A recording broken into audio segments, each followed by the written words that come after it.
A tutti voi buona giornata, bentrovati a questa edizione del telegiornale di Telefriuli che apriamo con la cronaca, con un infortunio mortale, la tragedia attorno alle 10:30 di questa mattina nella zona del Molo Terzo del Porto Vecchio di Trieste, nell'area dei rimorchiatori, dove un operaio per cause in corso di accertamento è rimasto schiacciato da una gru, morendo all'istante. L'uomo di circa 60 anni stava lavorando sotto il braccio meccanico della gru.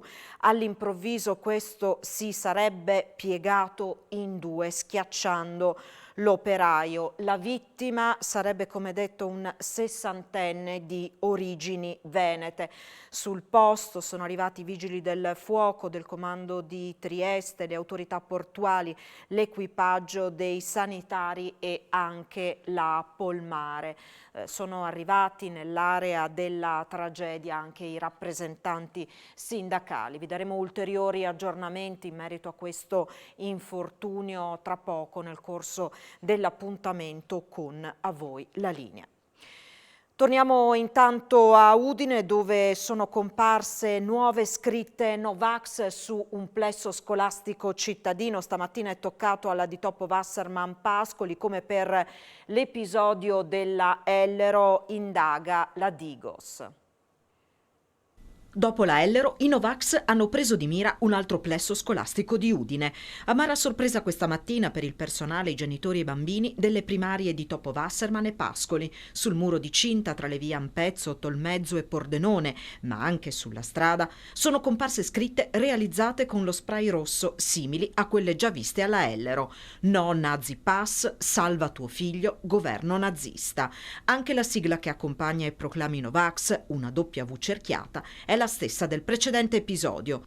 Pure su questo caso, indaga la Digos, gli agenti sono intervenuti assieme ai carabinieri. Eravamo qui con tutti i genitori veramente attoniti e anche dando qualche risposta veloce e immediata ai bambini che ovviamente hanno letto e si sono accorti di questo deturpamento della nostra scuola che peraltro in questo periodo come edificio è visibile, è oggetto di importanti lavori di ristrutturazione. Siamo veramente desolati, amareggiati per la modalità di esprimere questo dissenso e soprattutto perché viene presa come bersaglio una scuola primaria, per cui questa amarezza è ancora più elevata.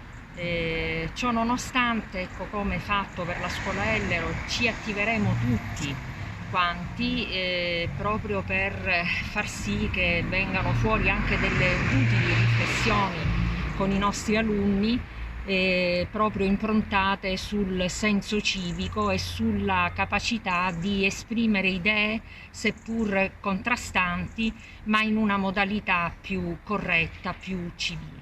Sto mettendo in atto quanto fatto anche alla Ellero, informando il comune competente perché al più presto vengano rimosse, e devo dire molto celermente è stato fatto alla Ellero e spero altrettanto qui. E l'auspicio della dirigente scolastica Tullia Trimarchi si è concretizzato alle 11 di questa mattina, quando gli operai del comune di Udine hanno provveduto a cancellare le scritte della vergogna. In attesa di un intervento di pulizia più impegnativo, l'amministrazione ha subito provveduto ad occultare con della vernice bianca gli imbrattamenti vergati con spray rosso sul muro dell'istituto scolastico. Chiede la mano pesante per gli autori delle vergognose scritte comparse nelle scuole cittadine l'assessore comunale alla sicurezza Alessandro Ciani. L'amministrazione ha messo a disposizione delle forze dell'ordine le immagini delle telecamere di sorveglianza. Mi auguro novità a breve, dice Ciani, il quale vuole che gli autori paghino anche per i danni economici causati. Assessore, un altro scempio questa mattina all'ingresso di una scuola di Udine. Avete qualche sospetto? Ci state lavorando? State utilizzando le immagini della videosorveglianza? Sì, purtroppo oggi, dopo l'episodio alla scuola Elero di qualche giorno fa, ci siamo svegliati con un nuovo episodio alla scuola Pascoli. Già stamattina io ho sentito ovviamente le forze dell'ordine, in particolare la questura, per affermare che tutte le tecnologie del comune sono a loro disposizione per qualsiasi loro esigenza. Mi è sembrato di capire che ci possano essere, quantomeno me lo auguro, delle novità a breve. Certo è che è importantissimo che queste persone vengano individuate, vengano punite in maniera molto severa, sia per quanto riguarda le loro responsabilità dal punto di vista penale, sia per quanto riguarda le loro responsabilità dal punto di vista economico, perché è giusto che questi vandali, perché altre parole non possono essere utilizzate per queste persone, paghino fino all'ultimo centesimo le spese che il comune, che quindi tutti i contribuenti, devono sostenere per coprire queste scritte vergognose. Il personale della scuola che non si vaccina non è certamente rappresentato dagli autori delle scritte apparse in questi giorni sui muri di 2 istituti scolastici udinesi. Ne è fermamente convinto il presidente dell'Associazione Nazionale Presidi della provincia di Udine, Paolo De Nardo. Le scritte Novax apparse su un altro edificio scolastico della città sono un ennesimo attacco ai luoghi della formazione e della cultura, un atto di inciviltà che va condannato fermamente. È la presa di posizione dell'Associazione dei Presidi della provincia di Udine, i cui componenti si sono riuniti allo Stringer. Vedere quelle scritte sui muri della propria scuola è una ferita per chi quella scuola la vive, perché dobbiamo ricordarci poi che lì dentro entrano i bambini e le bambine, i ragazzi e le ragazze che vedono quelle scritte e insomma chiediamoci che cosa possono pensare di fronte a manifestazioni di questo tipo. Però credo che in questi giorni sento di poter dire che le persone che fanno questi gesti non rappresentano chi davvero è in difficoltà rispetto al vaccino. Mi sento di poterlo dire perché in questi giorni noi stiamo incontrando le persone che hanno scelto per diversi motivi di non vaccinarsi e non sono persone intolleranti come quelle che invece operano questi gesti, soprattutto sui muri di una scuola. Sono persone che non hanno la minima idea di che cosa significa confrontarsi civilmente e avere a cuore il bene comune e la democrazia. Credo che questo sia veramente un imbarbarimento del dialogo civile. Le opinioni si esprimono in maniera civile e non si imbrattano i muri, gli edifici pubblici. È la prima cosa che insegniamo ai ragazzi, quindi è un fallimento anche come educatori. E ad un giorno dall'apertura delle somministrazioni, ieri erano 15.000 i bambini tra i 5 e gli 11 anni che hanno fatto la prima dose in Friuli Venezia Giulia. I primi ad essere immunizzati sono stati gli under 11 ricoverati al Burlo Garofalo di Trieste. Sabato 18 dicembre le inoculazioni verranno effettuate al centro vaccinale istituito al Molo IV di Trieste. Domenica 19 l'attività proseguirà all'Ente Fiera di Udine, mentre il 20 dicembre sarà la volta di Pordenone nella nuova sede della Cittadella della Salute. Intanto una circolare del Ministero spiega che i bambini che compiranno i 12 anni dopo la prima iniezione potranno completare il ciclo con una seconda dose ridotta. Oggi, intervenendo a Sky TG24, il sottosegretario alla Salute Costa ha affermato che è ragionevole pensare che a marzo-aprile ci possa essere un vaccino anche per gli under 5. Per quanto riguarda l'evoluzione della pandemia, il Friuli Venezia Giulia è tra le 9 regioni e province autonome che superano questa settimana la soglia di allerta del 10% di occupazione per casi Covid nelle terapie intensive e tra le 8 che superano quella del 15% nelle aree mediche. Secondo il monitoraggio settimanale della cabina di regia è in netto aumento a 241 casi su 100.000 abitanti l'incidenza settimanale a livello nazionale. L'RT medio è in calo a 1,13.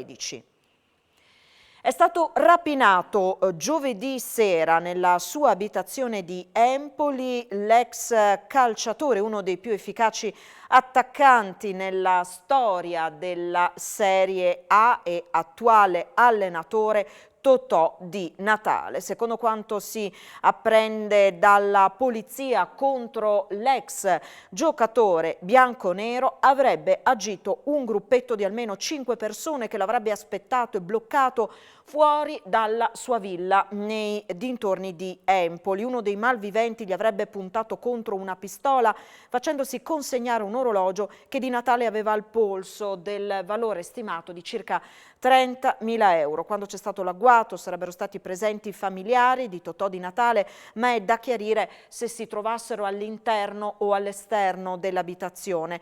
Al momento comunque non risultano persone rimaste ferite nella circostanza, indagini in corso da parte della polizia per definire i dettagli di questa vicenda.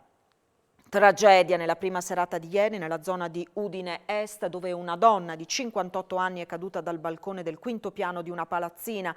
È morta sul colpo per le gravissime ferite riportate. Oltre ai sanitari sono intervenuti i carabinieri della stazione di Udine Est e della radiomobile. Non sono stati riscontrati segni di violenza, non sono emerse responsabilità da parte di terze persone nella morte. Del fatto è stato informato il magistrato di turno della Procura di Udine.